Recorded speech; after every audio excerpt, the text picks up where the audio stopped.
Movie की शुरुआत में कुछ लोग दिखाई देते हैं जिन्होंने एक महिला को एक पेड़ से बांधा हुआ होता है।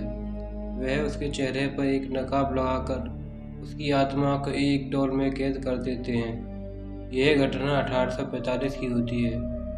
सीन प्रेजेंट में शिफ्ट होता है और हमें जेरेड फैन नाम के व्यक्ति को दिखाया जाता है।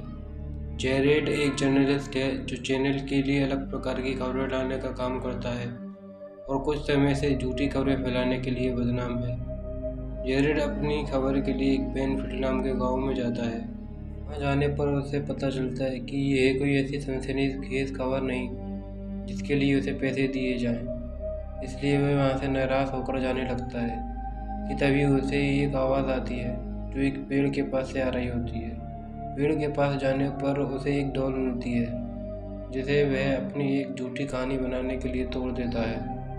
उसी कहानी को सोचते हुए जेरेड वहां से लौट रहा होता है कि तभी उसकी कार के आगे एक लड़की आ जाती है जिसे बचाते हुए जेरेड की कार पेड़ से टकराती है। जेरेड उस लड़की के पास जाता है। वह लड़की उसी पेड़ के नीचे कुछ दोहरा रही होती है जिस पेड़ के नीचे जेरेड को डॉल मिली थी। जेरेड के पास पहुंचने पर वह बेहोश हो जाती है। जेरेड उसे पास ही में मौजूद चर्च में लेकर जाता है जहां फादर हेगन होते हैं। असल में इस लड़की का नाम एलिस होता है जो फादर हेगन के साथ रहती है।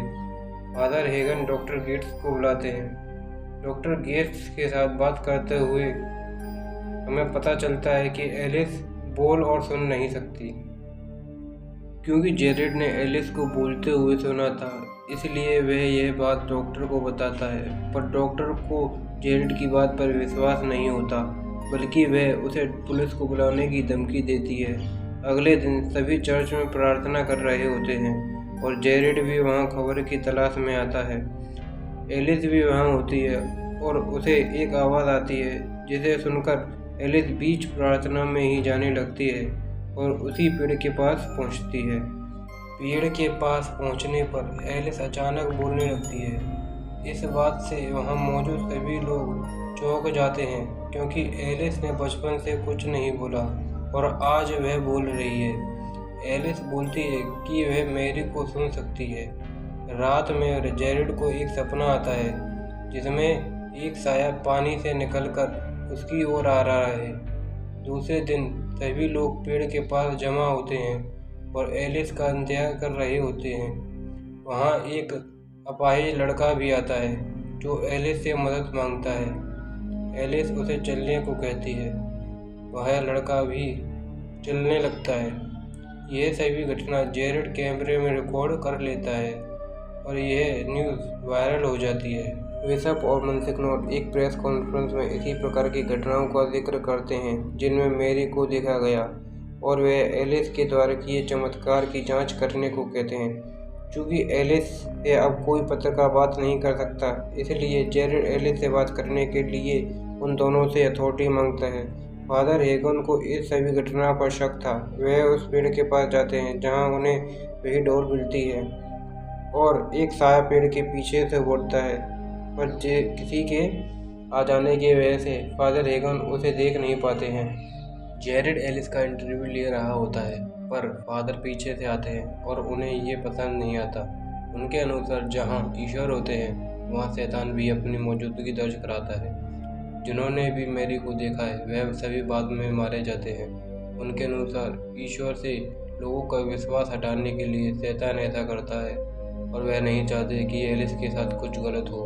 अगले दिन चर्च में बीमारी के चलते हेगन को सांस लेने में तकलीफ होने लगती है और एलिस फादर के सीने पर हाथ रखकर उनकी बीमारी ठीक कर देती है। क्योंकि यह सब monsignor के सामने हुआ और डॉक्टर गेट्स भी इसकी पुष्टि करती हैं, इसलिए पोप इसे असली चमत्कार मानते हैं और उस जगह को पवित्र स्थान घोषित करते हैं। फादर हेगन को चर्च में एक बुक मिलती है जिसमें 1845 में हुए इंसिडेंट की सारी सच्चाई होती है। अब फादर हेगन ही होते हैं जो सच्चाई जानते हैं, पर इससे पहले कि वह किसी को यह बात बता पाते वह आत्मा उन्हें मार देती है।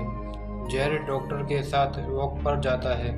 डॉक्टर के साथ बात करते हुए उनकी नज़र एक जगह पर पड़ती है ये जगह वही होती है जो जेरेड ने अपने सपने में देखी थी। पानी में उसे वही आत्मा दिखती है जिसकी वजह से वह डर जाता है और उस जगह के बारे में जानने के लिए फादर हेगन के पास जाता है, पर उसे फादर हेगन की लाश मिलती है। अब जेरेड को लगता है कि कुछ तो गलत हो रहा है। अगले दिन वह फिर एलिस का इंटरव्यू ले रहा होता है। इंटरव्यू में वह एलिस के द्वारा किए चमत्कारों और मेरी के होने पर शक करता है, पर एलिस उसे मेरी पर शक ना करने को कहती है। पर वह यह बात कुछ ऐसे कहती है जैसे वो पोजेस्ड हो। रात में वह आत्मा जेरेड का पीछा करती है। जेरेड इंटरव्यू की वीडियो को चेक कर रहा होता है जिसमें जेरेड को एलिस के बगल में एक साया दिखता है। अगले दिन फादर का फ्यूनरल होता है। जेरेड और डॉक्टर गेट्स चर्च के रिकॉर्ड चेक करने जाते हैं जहां उन्हें वही बुक मिलती है जिसमें एक महिला के बारे में लिखा था। उस महिला के अनुसार वर्जिन मैरी उसके द्वारा बात करती हैं। वह लोगों को ठीक कर सकती है और उसके खिलाफ कोई गया तो वह मारा जाएगा। बाद में उसे पकड़े जाने पर वह बताती है कि वह ऐसा शैतान के कहने पर कर रही थी।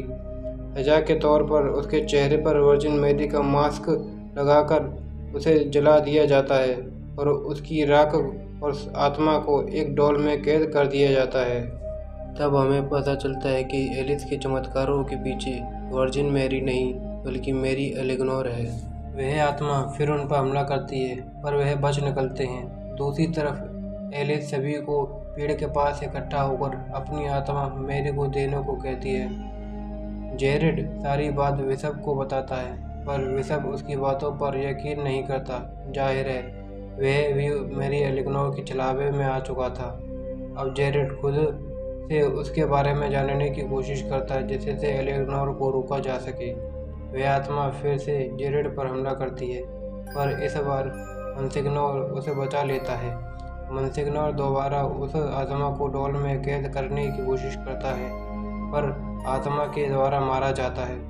दूसरी ओर सभी लोग पेड़ के पास इकट्ठा होते हैं और अपनी आत्मा देने जा रहे होते हैं, पर जेरेड और डॉक्टर उन्हें रोक देते हैं। जेरेड सभी को बताता है कि जो भी उसने सभी को बताया वह सब झूठ था। एलिस के चमत्कार झूठ हैं। पहले सभी उसकी बातों पर विश्वास नहीं करते, पर जब एलिस भी कहती है कि ये सब झूठ है तो उनका विश्वास टूट जाता है। एलेग्नोर जो लोगों के विश्वास से शक्तिशाली हो रही थी, लोगों के विश्वास टूटने पर वे सबके सामने आ जाती है और लोगों पर हमला करने लगती है। जब वह जेरेड पर हमला करती है तो एलिस उसके सामने आ जाती है। वह आत्मा अपने वंशजों की वजह से जिंदा थी और एलिस उसकी आखिरी वंशज होती है जिसे छूने से वह मर जाती है। आखिर में हमें मैरी की आंखों से आंसू आते दिखाए जाते हैं। यहाँ मूवी का अंत होता है। अगर आपको मूवी पसंद आई हो तो लाइक, शेयर और सब्सक्राइब करना ना भूलें। तो मिलते हैं अगली वीडियो में।